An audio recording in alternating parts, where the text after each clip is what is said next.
Olá, tudo bem? Terça-feira, dia de falar de educação aqui no canal Pita Educacional. Dando continuidade aos nossos vídeos destinados às famílias, à escola de famílias, hoje a gente vai falar de um assunto bem delicado que o pessoal nas redes sociais me pediu para comentar, que é o bullying.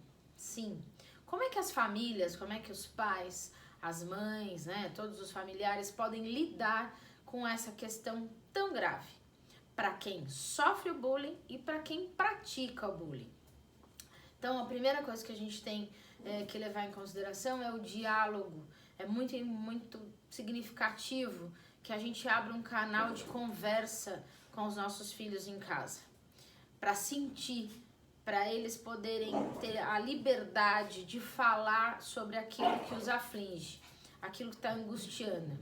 Quem sofre bullying sofre muitas vezes calado, até o ponto que ele aguenta. Então, infelizmente, a gente tem umas situações um pouco complicadas, como a gente já sabe, infelizmente já viu na mídia.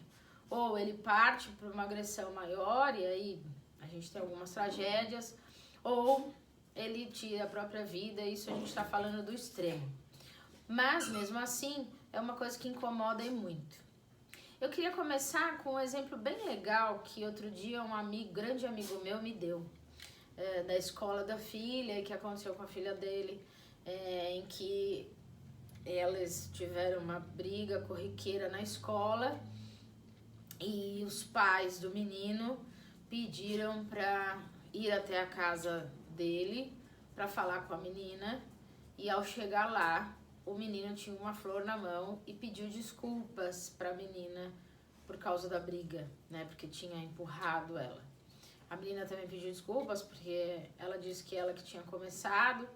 Mas o mais importante do que o gesto, do que a flor, que parece textão de Face, mas não foi verdade, essas duas famílias, tanto do menino que acabou empurrando a menina, e a família vai lá, conversa e o incentiva a pedir as desculpas sinceras, quanto da menina que disse, olha, aceite, mas você também tinha um papel de tal. Então, assim, a conversa de todos, e as duas crianças tendo liberdade, mesmo ao errar, de conversar com os seus pais. Eu preciso, como a criança, eu como criança, preciso sentir que eu tenho esse acalanto dos meus pais, mesmo que eu faça alguma coisa errada, ouvir também as pessoas que estão envolvidas. Às vezes é difícil, a escola nos conta, um comportamento mais agressivo de nossos filhos, e às vezes a gente fica sentido, ou a gente não quer acreditar, ou o comportamento na escola às vezes aparentemente é diferente do de casa. Não é. Vamos ouvir mais a escola, mais os professores, vamos entender as questões. E antes de já sair dando castigos, vamos conversar. Por que você está fazendo isso? Por que você está agindo assim? Bons exemplos. O que significa magoar o outro?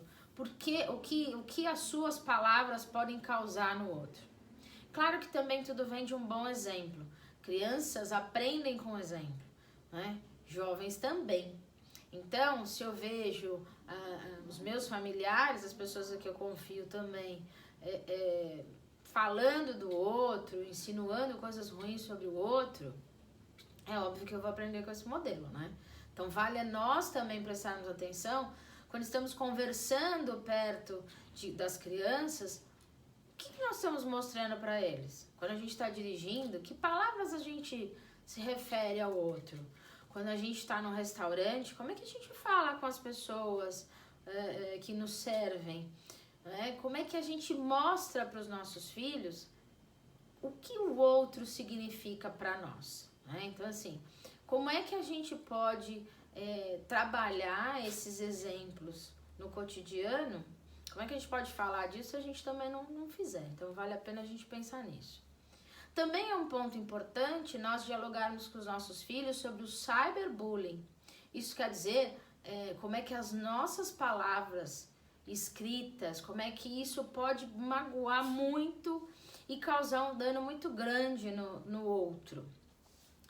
Nós conversamos com nossos filhos sobre você propagar, quer dizer, passar imagens para frente de que você recebeu e que você sabe que não é legal. Então, infelizmente, aí para os jovens, às vezes no WhatsApp deles, circula imagens das meninas ou até dos meninos, né? Textos falando um do outro. Então, o quanto a gente deve cortar isso, né? Isso até entre nós. Esses dias assisti um programa de adultos, né, conversando sobre isso, no Papo de Segunda, vale a pena vocês verem lá. Foi do dia 27, então vale a gente prestar ver lá o que aconteceu.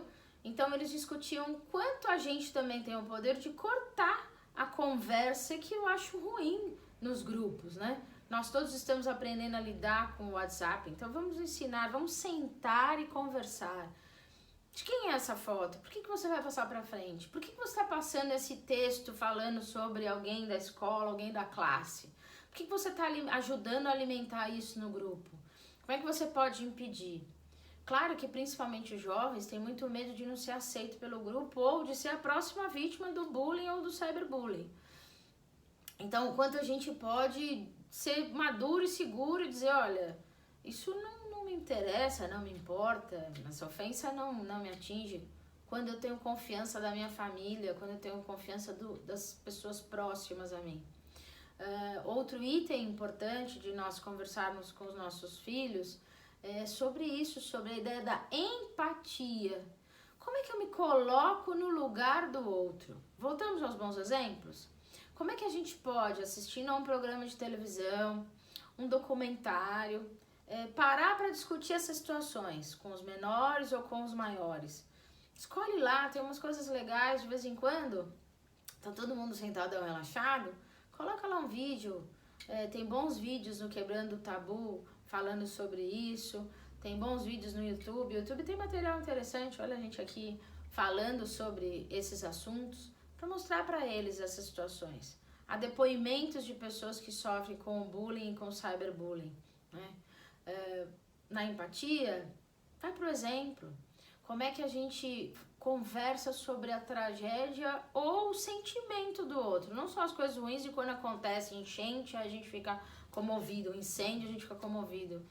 Não, a dor do outro, alguém na nossa casa tá com dor de cabeça. E como é que a gente se preocupa em criar um ambiente amistoso para aquela pessoa se sentir um pouco melhor? Isso é se colocar no lugar do outro. Reparem que toda vez, todos os assuntos, a gente roda e cai na mesma ideia. Diálogo, conversa, exemplos, trocas, olho no olho. Vamos sair um pouco só da rede, vamos sentar 10 minutos de qualidade com os nossos filhos por dia e perguntar como está o dia deles.